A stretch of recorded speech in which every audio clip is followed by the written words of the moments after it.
인도네시아는 최근 무려 9,500억 원을 지불하는 계약을 체결했습니다. 그런데 이것이 방산 관련한 분야이고 한국과는 새로운 국면이 열리고 있다고 하는데요.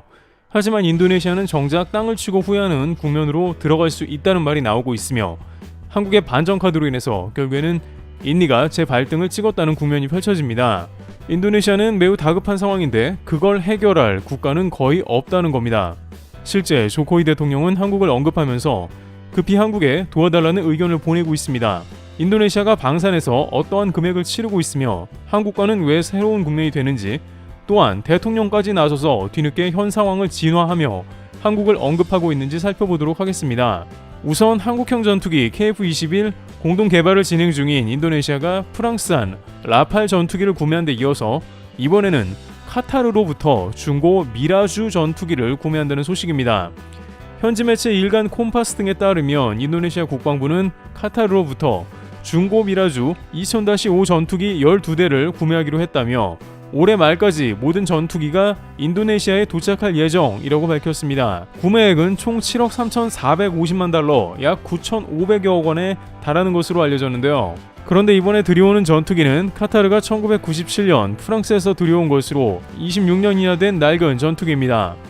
인도네시아 국방부는 프랑스로부터 라팔 전투기가 들어오기 전까진 미라주 2000-5가 인도네시아 공군 전투기의 공백을 메울 것이라고 설명했습니다.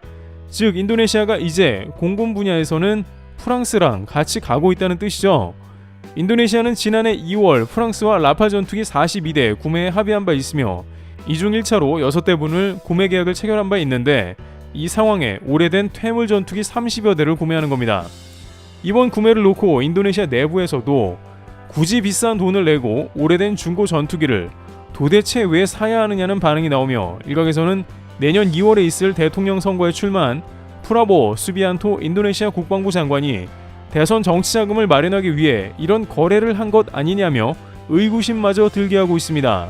조코이 대통령도 중고 방위 시스템을 사지 말라고 강조했습니다만 프라보 국방부 장관은 마이웨이이며 대통령의 말을 대부분 무시하고 방산 구매를 지시했습니다. 특히 하빕 보우카로우 바라는 프랑스 국적의 무기 거래상이 끼어 있다며 그가 프라보어 장관과 여러 차례 만났다고 보도했는데 이는 뒷돈을 받을 혐의가 매우 크다는 사실입니다. 그러다 보니 KF-21 분담금 미납 문제가 다시 한번 한국 입장에서는 튀어나올 수밖에 없는데요. 인도네시아는 전체 개발비 8조 8천억 원의 20%인 약 1조 7천억 원을 2026년까지 부담하기로 했고 대신 비행시제기 한 대와 각종 기술 자료 이전을 받은 뒤 48대를 인도네시아에서 현지 생산하기로 했습니다. 그러나 이번에 9,500억 원을 지출함으로 해서 한국에 납부할 8천억 원은 날아가게 생긴 셈입니다. 그 금액이면 한국 KF-21을 납부하고도 남는 돈인데 30년 된 중고 프랑스산을 구매하고 우롱하는 느낌인데요.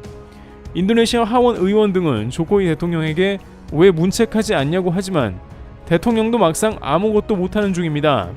그러나 인도네시아의 방산은 최근에도 한국을 계속 우롱하는 상황을 반복해 발생시키고 있습니다. 특히 프랑스와의 커넥션이 매우 심상치 않은데 KF-21 분담금 낼 돈을 프랑스 전투기를 구매한 것은 물론 대우조선해양과 계약한 잠수함의 계약은 무시하고 최근 프랑스 잠수함 도입 때문에 대출을 실행 준비 중입니다.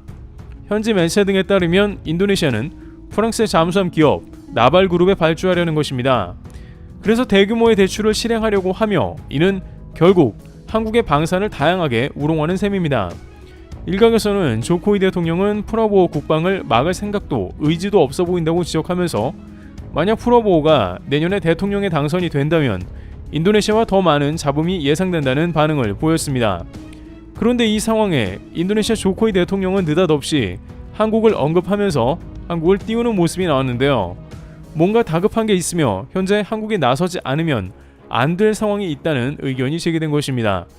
우선 금주 조코 위도도 인도네시아 대통령이 국가 장기 목표를 발표하며 중진국의 함정 덫에서 벗어난 한국의 성공을 본받아 경제 선진국이 돼야 한다고 강조하면서 한국이 국가 롤모델이라 강조했습니다. 그는 금주 열린 2025년에서 45년 국가 장기 개발 계획 발표 행사에서 한국은 1987년 1인당 GDP가 3,500달러 정도에 불과했지만 불과 8년 만에 12,000달러 이상으로 급증했다고 말했습니다.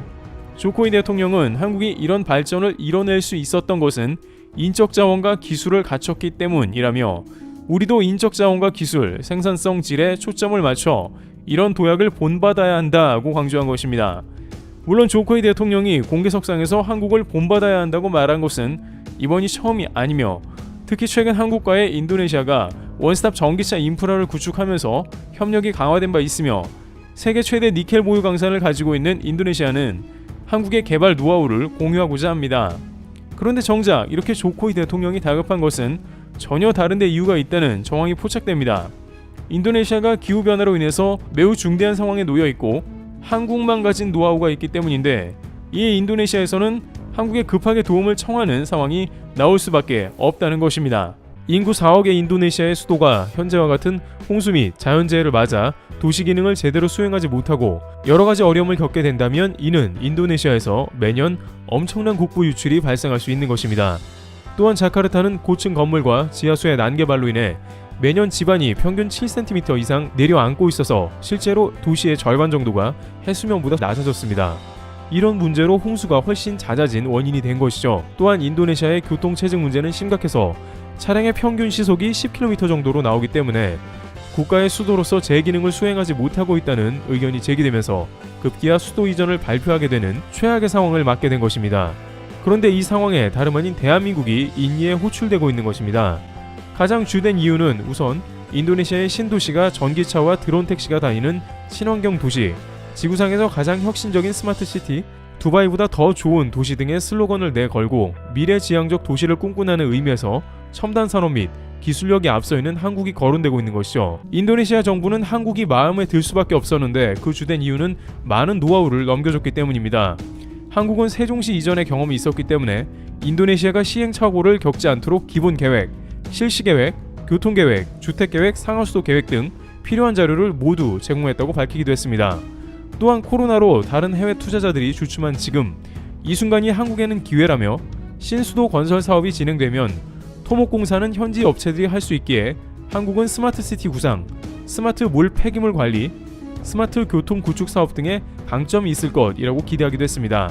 한국국토교통부와 기획재정부도 총 20여억 원의 예산을 투입, 인도네시아 신수도권의 스마트 분야 설계 및 발전 계획을 수립해주고 한국 업체들의 참가 기회를 제공하고자 했습니다.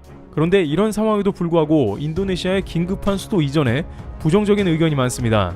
인도네시아의 여러 가지 특성상 말뿐인 말잔치로 끝날 가능성도 적지 않다는 우려가 제기된 것이죠. 우선 인도네시아 국가개발기획원 등 최신 자료를 종합해보면 인도네시아 정부는 2024년 신수도 1단계 이주를 목표로 세웠지만 현실적으로 불가능에 가까운 목표라는 것이 제기된 것입니다. 조코 위도도 대통령이 수도 이전을 약속한 뒤에 코로나 사태가 터져 국정 운영이 코로나 대응에 맞춰졌고 수도 이전에 관한 관련법 발의와 예산 집행이 전혀 이루어지지 않아 수도 이전 계획이 미뤄졌습니다. 결정적으로 인도네시아의 수도 동칼리만탄의 신수도 부지 자체가 매우 부적절하다는 지적이 나옵니다. 한국의 경우 세종시로 수도 이전을 하는 데 있어서 대전이 10km밖에 차이가 나지 않았기 때문에 수도나 전기 등 각종 인프라를 끌어오는데 그리 오랜 시간이 걸리지 않았고 이는 매우 중요한 점이었습니다. 그러나 인도네시아의 신수도 부지는 인구 75만 명의 발릭파판 시내에서 100km 떨어져 있다는 점입니다. 자동차로 3시간 걸릴 정도로 뚝 떨어져 있기 때문에 핵심 인프라 연결에 시간도 오래 걸리며 엄청난 비용이 소요될 것을 인도네시아 정부는 계산하지 않았습니다. 게다가 현지 부지는 대부분 나무를 키우는 조림지로 아무런 인프라 준비가 되지 않아 맨 땅에 완전히 새로운 도시를 짓는 수준으로 세종시와는 차원이 다릅니다. 그런데 이 사업은 또한 인도네시아 정부에서 제대로 재원을 제공 안 한다는 게 매우 치명적입니다. 인도네시아 정부는 330억 달러, 40조 원의 신수도 건설 비용의 20%만 재정을 투입하고 나머지는 국내의 민간에서 투자해 개발권으로 수익을 내라는 식입니다. 투자하기 꺼려지는 사안입니다. 현지 매체들조차 코로나 세계 경제가 위축된 상황에서 동칼리만탄에 정말 해외 자본이 투자될지 의구심을 나타냈습니다.